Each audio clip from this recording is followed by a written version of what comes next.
Regular show ended 6 years ago today, January 16th, 2017. I have to be honest with you, it was a privilege to watch it live as it happened. At the time when it aired, I would have described myself as a casual viewer. I've obviously become more of a hardcore fan now. But that's what makes the finale so great, because it made me, a casual viewer, able to tear up and cry at its ending. So when your ending is that impactful that years later, that it just makes me tear up even just thinking about it, not even watching it, just thinking about it, you've done something right. So I'm here today to describe why Regular Show's finale is a masterpiece. The Regular Show finale, Monday, January 16th at 6. There was this build up to something big happening in season 7 with the dome being over the park. People didn't really think too much of it at the time. When the graduation day special happened, when Rigby graduated from high school, they were all called back to the dome and they got shot off into space.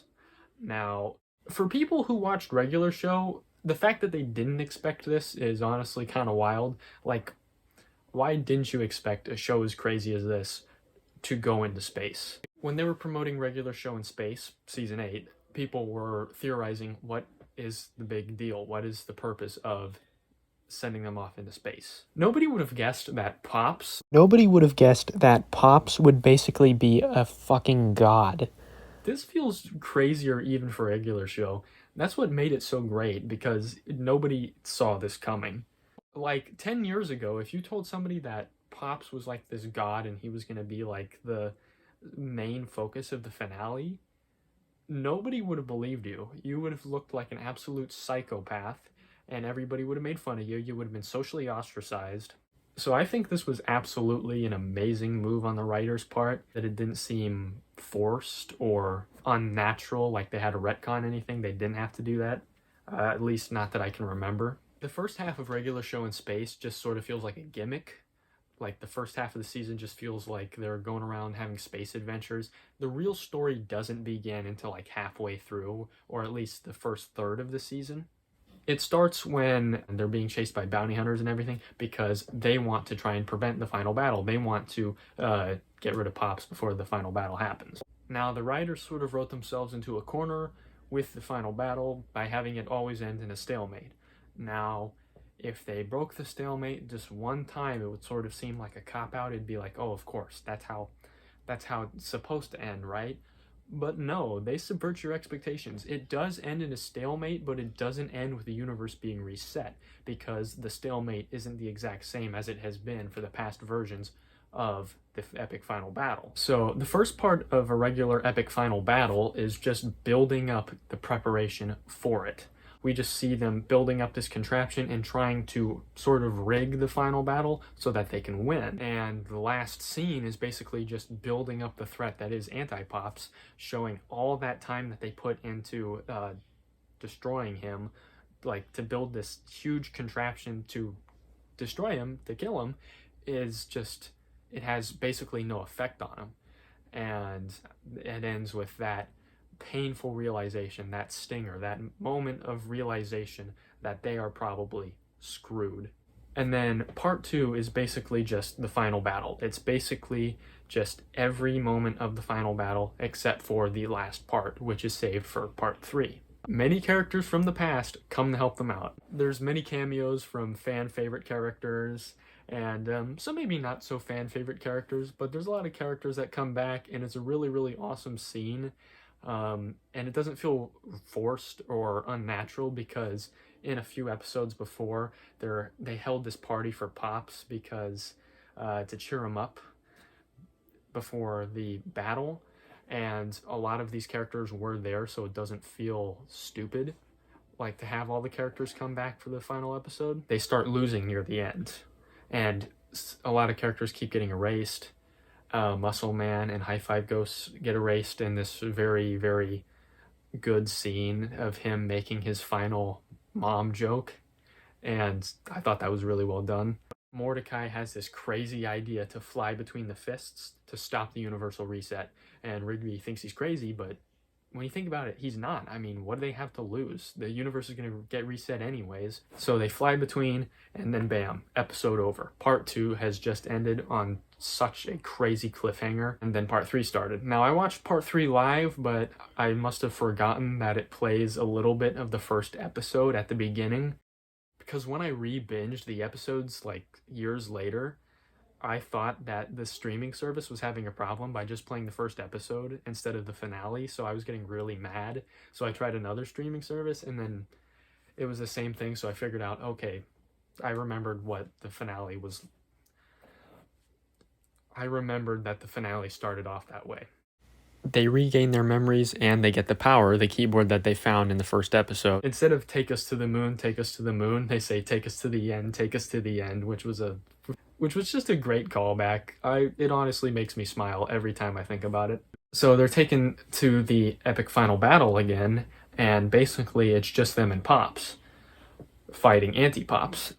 There's so many references to the universe falling apart, and the show makes a reference about it being a show. It breaks the fourth wall, but it does it in such a way that feels so earned, and it's such a full circle moment, because it's storyboards. It takes us back to The Naive Man from Lollyland, which is one of the shorts that J.G. Quintel, the creator of Regular Show, made when he was still in art school. The titles are starting to fall from space and everything, and it's just the universe starting to crumble. The best way I can describe the Regular Show finale is a great scene followed by an even greater scene. Cycle continues. Now, the reason I say this is because just every scene hits harder than the last. And this felt like such a proper conclusion to the show. After the scene of the universe basically falling apart and it being revealed to us that this show is a show, so in the next scene, Pops comes to a realization that he must be willing to sacrifice himself to save everyone else. It's such a well done scene because he says goodbye to the characters that we have known since the very beginning. He was in the pilot episode. He was one of the first characters we knew as well. And he says goodbye to them, and he says, don't be sad, because this is a happy ending, because they get to see tomorrow. They get to see the future. They get to be able to live on because of what he's doing for them. And the fact that he shows love for his brother, even after all the horrible, horrible things that he's done, and he's willing to go to the next life with him, is just so impactful, and just it's perfectly in tune with Pops' character. And the fact that this is where it all ended is just, it's still unbelievable 6 years later. And after all that, after Pops' sacrifice, after the explosion, after the prevention of the reset, the characters are able to go back home after all this time, after the beginning of Season 8, the end of Season 7. They're finally able to go back home. The families and friends that they left behind run up to greet them in a very, very emotional scene. Heroes by David Bowie is playing over the scene, and it's honestly such a great, great song to end the series on. The fact that we got to see all the characters grow, we got to see their arcs come to an end, no strings were left loose at the end of this finale. It felt like every character got the resolution they needed and deserved. It was a happy ending, but it was a bittersweet ending. It's always emotional to see something that you get attached to end, but there's a saying that says, don't cry because something is over. Smile because it happened. And I'm glad that we got so many amazing years of Regular Show. 8 great seasons. Season 6 is a little iffy, I'll be honest, but we got 8 great seasons for the most part, a great movie, and hopefully we'll get more in the future. But if we don't, I'm going to be honest, I'm content with what we have. This was a godsend. This was a great series, and it helped revive Cartoon Network. Too bad Cartoon Network doesn't seem to like Regular Show. but that's their problem. The finale of Regular Show was honestly so masterful because it was able to have so many crazy twists and turns that we didn't see coming, and it felt so emotional and it felt deep and it didn't feel forced. It gave the characters we grew to love over this amount of time conclusions and resolutions, but it also left open the possibility for there to be more possibilities of stories in the future. But even if not, it's still a beautiful story. We definitely got the finale that we deserved. One of the greatest TV show endings of all time, and I don't say that lightly. I just want to say, if you made it this far, thank you very, very much. Like, share, and subscribe, because all of those are free, so why not? And thank you for watching me nerd out about Regular Show. Happy 6 years to the Regular Show finale. It was honestly one of the best finales ever made. I hope you have a fantastic, more than regular day. Jolly good show.